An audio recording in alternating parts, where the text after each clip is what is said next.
All right, and welcome to this week's edition of Basketball 201, where we want to make you a smarter basketball fan by doing some extensive film study, talking about basketball concepts, just really kind of dive in a little bit deeper to learn a little bit more about what's going on the court. And as always, here to guide us through this is Ben Ladner, our student intern this year, both at Inside the Hall and the Assembly Call. Ben, always great to convene each week to talk with you. Yeah, it is something I always look forward to. So, yeah, good to be here. The chats have become progressively less joyful though as the season has gone on. I found myself less excited about watching the clips, but at least we will learn something by punishing ourselves by watching some film of the Purdue game. Yes, that's the hope. That's the hope. To me, I was on color commentary for this game on WIUX, and the point I kind of kept hammering home with Austin Render, who's doing play-by-play, kind of all game long, and particularly in the second half, was that Indiana just hasn't seen a guard like Carson Edwards pretty much all season. You could argue maybe Marcus Howard is in that conversation. I tend to think Edwards might even be a little bit better pull-up shooter than Howard.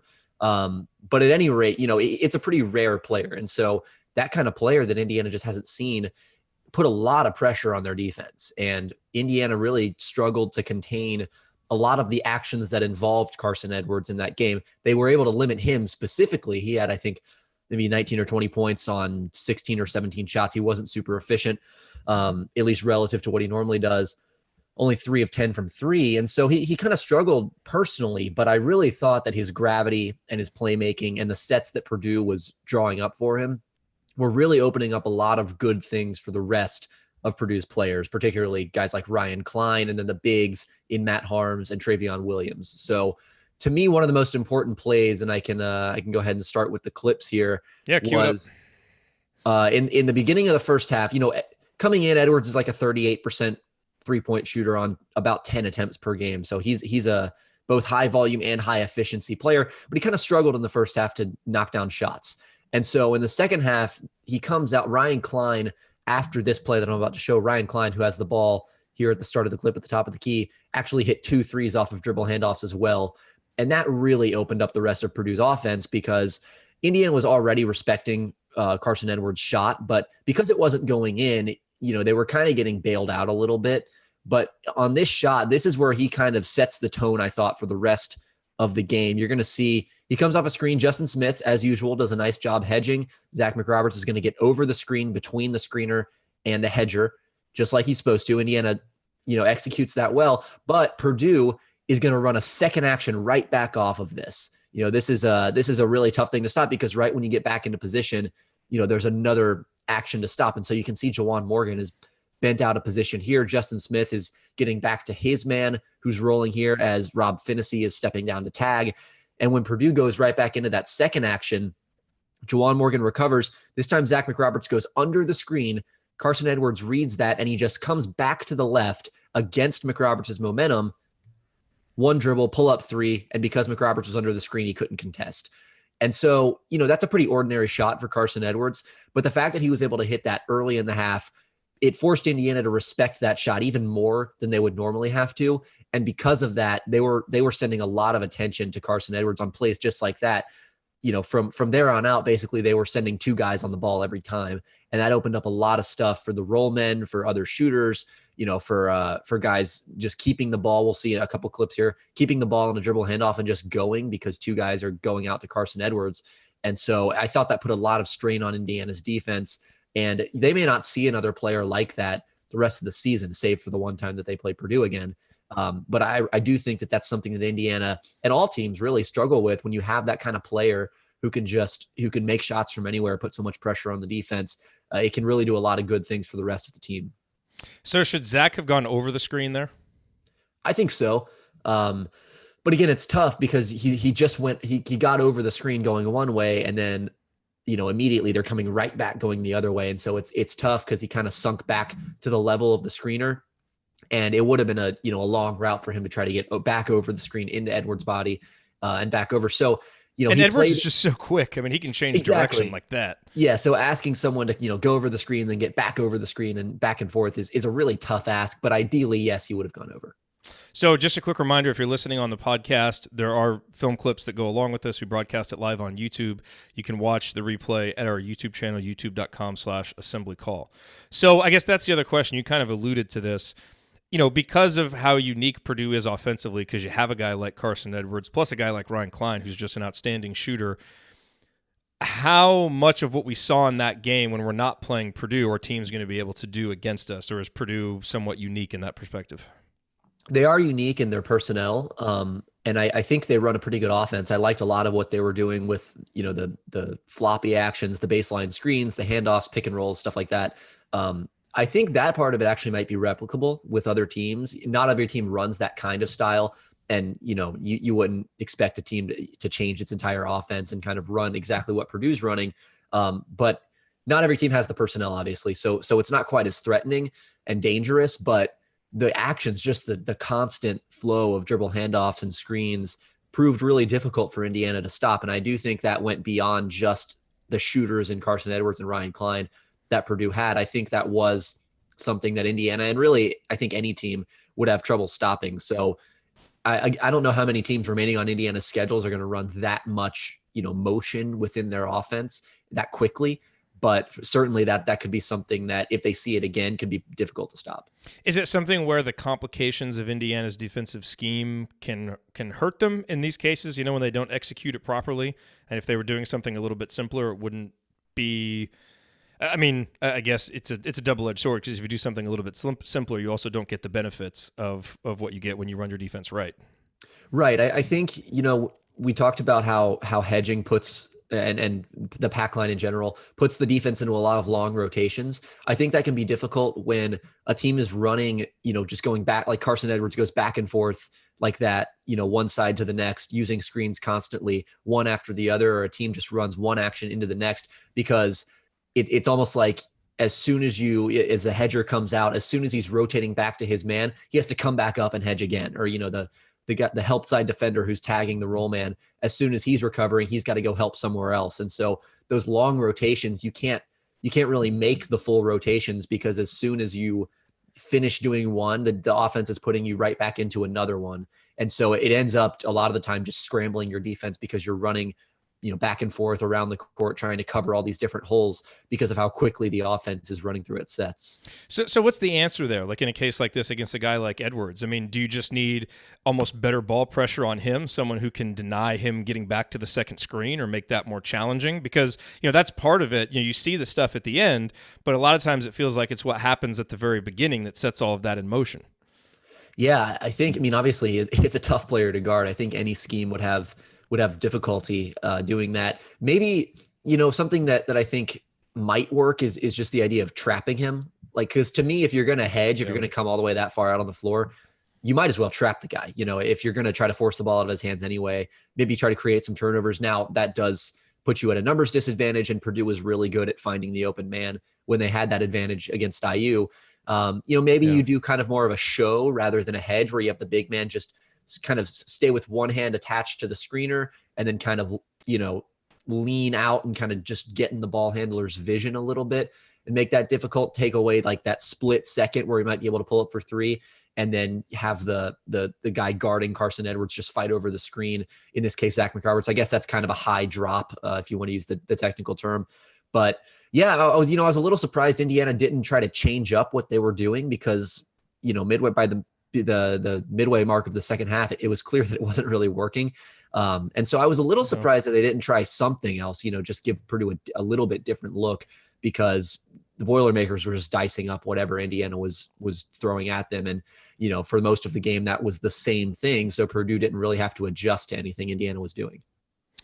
Well, and that obviously won't be as much of an issue tonight against Northwestern, because they don't even really have a point guard, let alone a point guard like Carson Edwards. So they present their own challenges guarding them inside, but We'll talk about that later. All right, let's watch some more clips. Yeah, next clip here. It's going to be, kind of a consequence of that shooting that we had in the first clip. About a couple minutes later, 3 minutes later in the second half, Purdue is basically going to run the same action. It's kind of this horn set where you have someone, enter the ball at the top. Usually it was going to this right side elbow, either Matt Harms or Travion Williams. And so Matt Harms is going to catch the ball here. Ryan Klein has already hit a couple of threes by this point. He's hit a fadeaway triple coming off of a screen right here. He had one on the other side. So he's hit a couple shots. Indiana's got to mind that. They've got to be respectful of it. So Al Durham here, again, just like the first clip, does a nice job getting through the initial action. Indiana stays connected there. And then Ryan Klein's going to come back for another handoff. He just hit a three on this exact action like 2 possessions ago. So you'll see Juwan Morgan mindful of that. Basically, he doesn't lurch all the way out on Ryan Klein, but he kind of shades to that side. He can see the handoff coming. And right there, he kind of angles his body, getting ready to come out onto Klein. Al Durham's going to stay attached to his hip. And Matt Harms, credit to him, makes a great read, just kind of feels Morgan adjust his body a little bit and goes all the way to the rim for a dunk. And there's no backside defense because if you'll notice, Purdue, because of this horn set and the floor spacing that they have, they're running an action on the other side of the floor. So Romeo Langford and Justin Smith have to pay attention to what's going on right here, which means that Justin Smith can't be this backline defender like he's supposed to be because, there's the threat of Carson Edwards coming off of the screen. There's the threat of Grady Eifert slipping to the basket. So a nice job by Purdue kind of running these dummy actions to get Indiana distracted on the weak side so that Matt Harms just has an unencumbered lane to the basket. Yeah, because there's really no reason for Justin. Justin Smith, like you said, is paying attention to that, but his man's setting a screen away from the ball. There's no reason for him to really be doing anything over there. He would have been able to help, but it's just a really smart read by Harms too. Yeah. He absolutely took advantage of that split second of Morgan leaning out there and went right to the hole. Yeah, and again, credit Purdue to occupy that weak side defender because a lot of teams don't do that. A lot of teams will just have a guy in the corner, a guy at the top of the key. And then that allows you to kind of get in your traditional help side defensive positions. But if you're running actions, if you're actually doing something and putting the defense into motion or keeping them occupied on the weak side, they can't be in those spots because they're worried about something else. So I thought that was really smart. And in all likelihood, Purdue would have had a secondary action, coming from that side anyway, or Edwards would have come off a screen or Eifert would have done something, cutting to the lane or something. So there was probably something that would have flowed into that. But in this case, it just acted as a decoy, and Harms made a great read. Do we ever do that? Probably not as much as they should. Like a lot, it's become more and more just kind of Romeo in space up top, and I like to see a little bit more on the weak side. Maybe you run like a flare screen or something, a scripted cut, something like that, just to kind of get guys moving. Because especially we saw Purdue do this a lot. They were just loading up on whatever side of the floor Romeo Langford was on. And because there was no real motion on the weak side of the floor, they're just like, there was no reason for Purdue to pay attention to the people over there. They could just load up on Romeo as much as they wanted. Yeah. All right. Next clip. So this is a similar thing. We're going to have Harms once again. This time it's going to be a roll to the basket rather than a dribble handoff. So again, Carson Edwards in the action, exact same set. This is basically every set they've run so far this half. Horn set, Eifert on the left side, Harms on the right side, Ryan Klein over here in the right corner. Carson Edwards is going to enter it to the other side this time and come off a screen. They're looking for this back door. But this is a play Indiana runs actually quite a bit where they'll have this guy loop around the elbow going to the basket. Juwan Morgan steps back. Harms is a non-shooter, so he's going to take away that cut. But Edwards, God, look at how low he gets. Right? That's unbelievable. He's going to just immediately fly right back off of this screen. And this is something that was really impressive to me, was the pace that Purdue played with in the second half, not just in terms of the possessions, like getting up and down the floor, but the pace within each possession. They ran every single cut was hard. Every screen was purposeful. Every, like this, a V cut, coming off of a screen, getting a DHO, everything was fast. Everything was purposeful. And that really makes it hard for the defense to defend, because if you're just kind of lollygagging through your sets, you're jogging, it can cost you momentary, seconds where the defense is able to gain a brief advantage, and sometimes that can make all the difference. So Edwards flies right back off of the screen. Juwan Morgan, wanting to take away this three, lurches out toward him. Grady Eifert makes a great read, and Harms just slips to the basket wide open. And so again, it's basically the same principle we saw in that last play with Ryan Klein, except this time with Carson Edwards and in a little bit different spot on the floor. But again, a great read. Harms sees that Juwan Morgan is coming out to stop Carson Edwards, and he just darts to the basket. And Purdue Purdue, I think by this point was conscious of the fact that Indiana was really overplaying those screens and that they could get some good stuff coming off of those, the screeners that would be open. So again, what should Juwan have done that? I mean, that's obviously this kind of the scheme. That's what they were intending to do.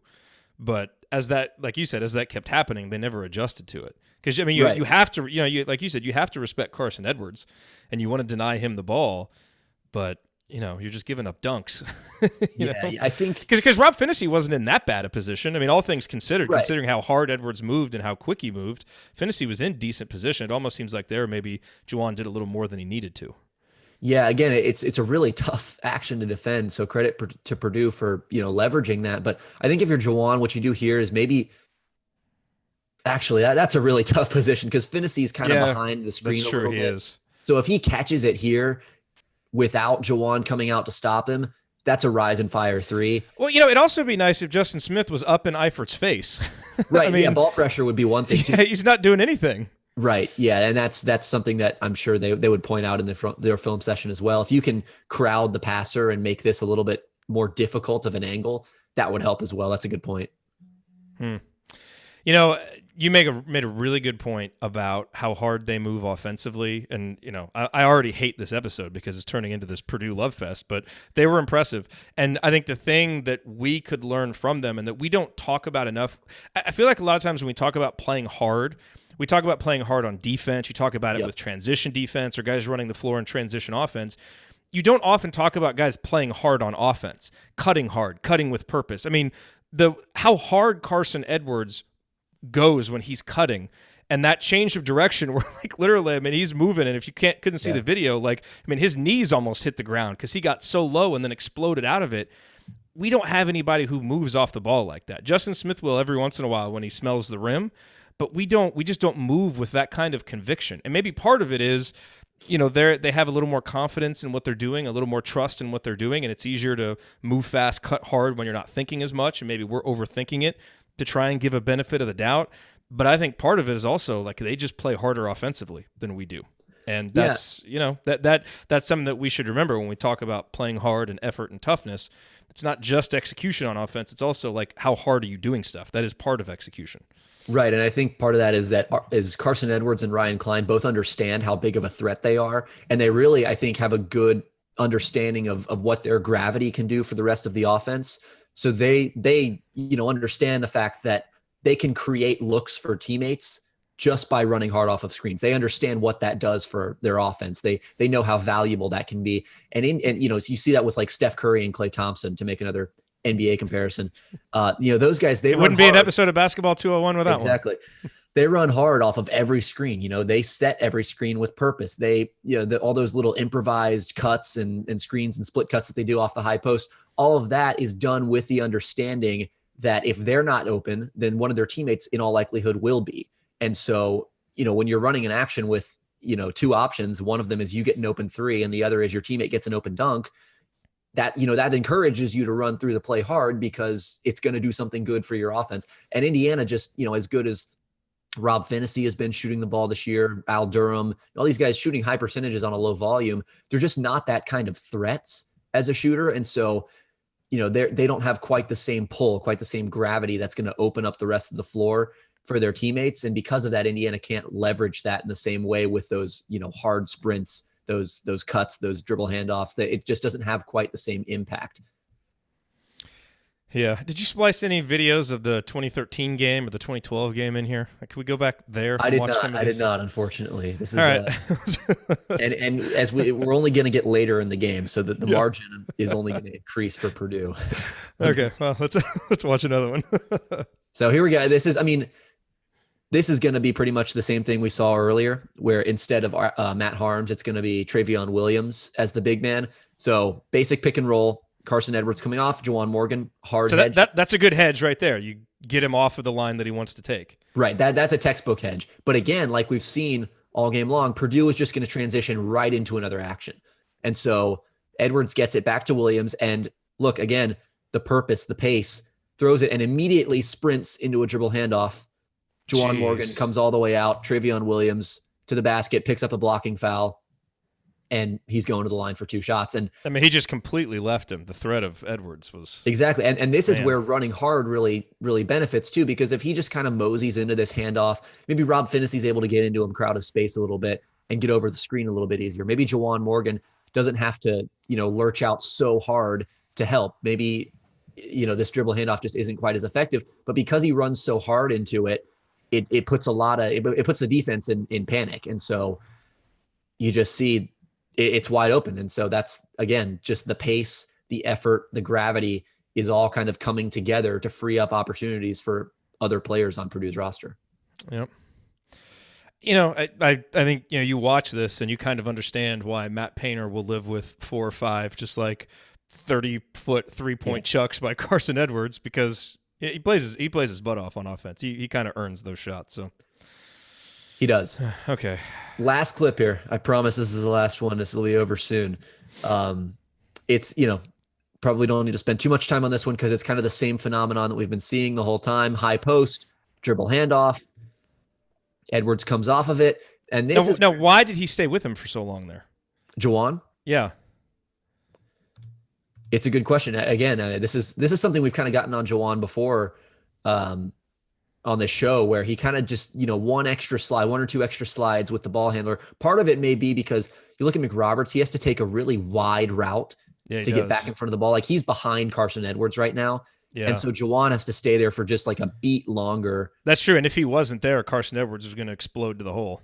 Right. So McRoberts, he probably needs to do a better job getting back in front, but I think just the way the screen was set, the way Edwards came off of it, he had to take a really tough route. And the difference in athletic ability between the two guys. I mean, Zach can play, 125% effort, and he's not sticking with him, Right. So, and this is where the shooting of Edwards and the shooting of Klein, putting them both on the strong side of the floor, really, those two guys really work together in this play to make something happen for Matt Harms, where you'll see the dribble handoff. Klein is going to pop to the wing. Harms is going to roll to the basket. Rob Finney is here in help position, and he basically has a decision to make because he's guarding Ryan Klein, but his responsibility here is to tag the roller. And so he kind of does both, but basically does neither, where he's there for the tag. Look, he is going to make contact briefly. Al Durham, and again, look, Purdue running a screening action on the weak side to take away Al Durham as the help defender, and Justin Smith, that isn't in help position here, that he's not able to make that rotation. And so Edwards is going to fake a pass to Klein, just give him a little look off. Finney jumps out to Klein, and Matt Harms is wide open on the roll. I mean, that's just a beautiful action. And again, watch Nogel Eastern here on the weak side, comes around, and his man, Al Durham, you see just follows. Watch Al Durham. Follows him. He's the help defender, so you take him out of the play. That was well-timed. Man. There's a reason why they're ranked number 6 in the country in offense. It's absolutely gorgeous. I was really impressed with the execution, just with the attention to detail. Because again, not every team is that attentive to run those actions on the weak side, to keep the defense occupied, to draw the defense away from the basket where there's no help. So I was just really, I couldn't be more impressed with the way Matt Painter and Purdue executed. Yeah, I mean, they're a team that's been in the same system for a while. Obviously, Carson Edwards has played a lot of basketball. Ryan Klein has played a lot of basketball. Those guys are experienced. And Nogel Eastern and Matt Harms got a lot of experience last year, too. And same with Grady Eifert. He's been around. So, I mean, they move with more purpose and more cohesion offensively than we do. And it seemed to me, and this will continue to happen, like it's pretty clear what we're going to do defensively, and I know that Archie wants to continue to build this foundation, and we want to do what we do and do it well so that no matter who you play against, you can do it well. The problem is right now we're not doing what we do well, but it's kind of simplistic in a way because teams know what we're going to do and we don't adjust, so you can game plan for it. And it almost seemed like some of those actions were created or run specifically to take advantage of the way that we're going to defend, what they're doing. So it was really smart. Yeah, I think that's right. And just as kind of a closing note here, I'd like to see Indiana maybe take a page from Purdue's book in the way they use Nogel Eastern, because Eastern is like a complete non-shooter. He hasn't made a 3 all season. He's only taken like 1 or 2, just not a guy who's going to shoot the ball from beyond the paint. But that doesn't infringe upon their spacing because of the way they use him. Like I noted in that last clip, they had him in the weak side corner, brought him off a screen. They made him a threat on the perimeter, even though he's not a shooter, because he can come off that screen. He can catch, he can drive, he can cut back door, get into the lane. So you can do some things with guys like that, even if they're not going to space the floor in the traditional sense of just standing behind the arc and, their gravity is going to draw an extra defender. If you get those guys moving, if you use them as screeners, Eastern acts a lot as a ball handler too, which means you have to guard him out there, even though he's not going to shoot. There are ways to unlock guys like that. And maybe Indiana takes a page from that book and applies it to a guy like Justin Smith, where Smith is not the greatest shooter in the world. He's made some of the threes that he's taken this year, but he's not going to take them at a high volume. But you can use him coming off of screens, cutting the basket. You can use him as a cutter, which I think he generally does pretty well. I don't know that he's going to handle the ball a whole lot. And no, I think please don't right now, Justin. Right. I think he's doing everything else well offensively, but not that. Right. I think Eastern's a better player just in general, so it makes it a little bit easier to use him in that role. But I think maybe there are certain things you could borrow from that offense and apply them to Indiana's role players to maybe make them a little bit more effective on offense, because Purdue gets a lot out of their role players, and it's not just because they're more talented. It's because of the system, the offense that they run, and the way they're used. Yeah, and look, I want to say, I mean, this segment has not been positive in almost any way because that game was awful. I do think context is important. Part of the reason why Purdue is so good offensively, as I said, they run the same system. They've recruited to that system. They've got guys who are experienced in it, and they have one of the great individual talents who sets the tone on offense because he plays really hard. For Indiana right now, we clearly have some talent on offense with Romeo and Juwan, but we don't have a shooter. We don't have any shooters like Edwards or Klein that create that kind of gravity. And we have guys playing in a new system that the coach didn't recruit for the most part, outside of obviously a few guys. So it is not an apples to apples comparison at this point in terms of the maturity of the program. And that doesn't change anything that happened in this result, and every game counts. So, you don't get extra credit. You're not graded on a curve when you're out there on a court. I'm just saying, I wouldn't try and extrapolate from this that it will always be this way, and it's the same thing defensively. So we've got to see, before we render final judgment on this coach and his system, what the defense looks like when it's in and functioning well, because maybe it's more flexible and guys are smarter and they're more able to make better decisions in the moment than we saw here. And you have guards who can apply better pressure and stick with it. So there's a lot of different things at play here, but nothing excuses how poorly prepared and how bad Indiana looked. Purdue was just at another level in that game. We'll have to see, later this year. And, hopefully Indiana looks more prepared for it. You would like to see Indiana improve from one game to the next. Not that they have to fix all of these things, but it is important, I think, to keep your eye on the big picture. But seeing the kind of offense Purdue was running, that I think all Indiana fans are desperate to see something that looks that just well-oiled and cohesive. And we haven't seen that all year from Indiana.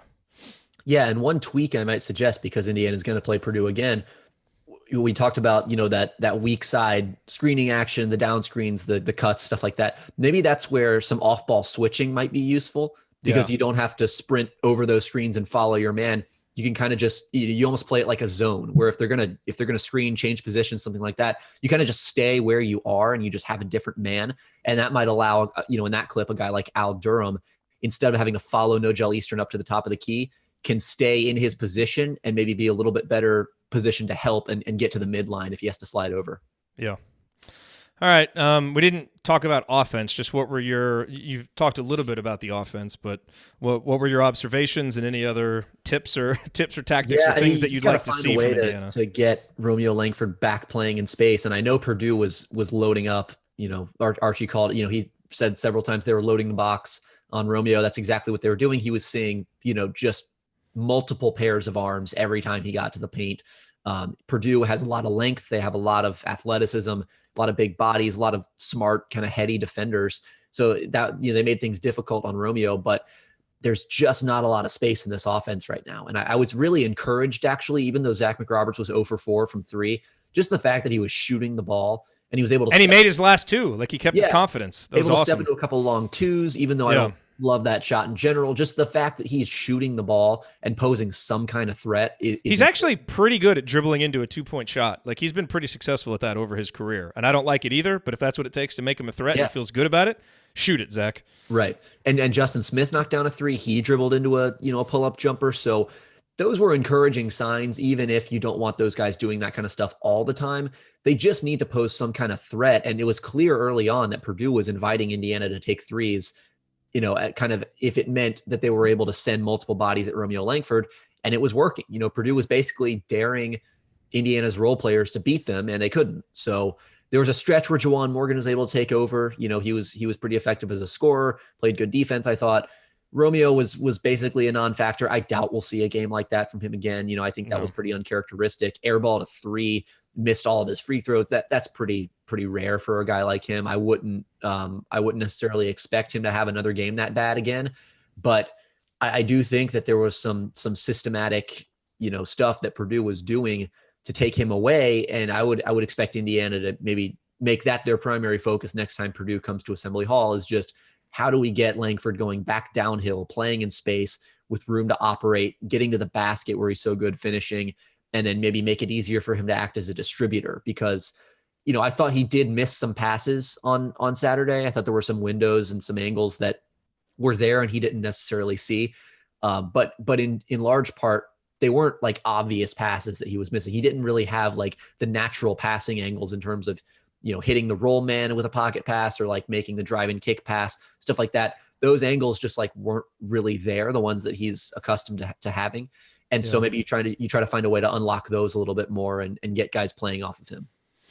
All right. Well, Ben, we always appreciate your insight. We'll be back next week to do this again. So between now and then, we'll have a game against Northwestern, a game against Michigan. Hopefully we can come on here and, do some film about how Indiana was able to beat Michigan or something. And if not, maybe next week. It's certainly possible. I think we need to have something positive happen tonight against Northwestern to not only to get our confidence up, but to make sure the fans are fully engaged for that Michigan game, because that's going to be really important. You don't want people checking out this early in the season. So hopefully there's something from those games, and if not, maybe we go back to talking about something conceptual next week if we don't have, because if at some point we're just going to keep talking about the same stuff if it's the same issues. So let's we'll talk on Slack about that and figure out if maybe there's something else. And if you if you're watching live, listening on the podcast, if there are things that you want us to talk about in these segments, let us know, because we're always open to suggestions.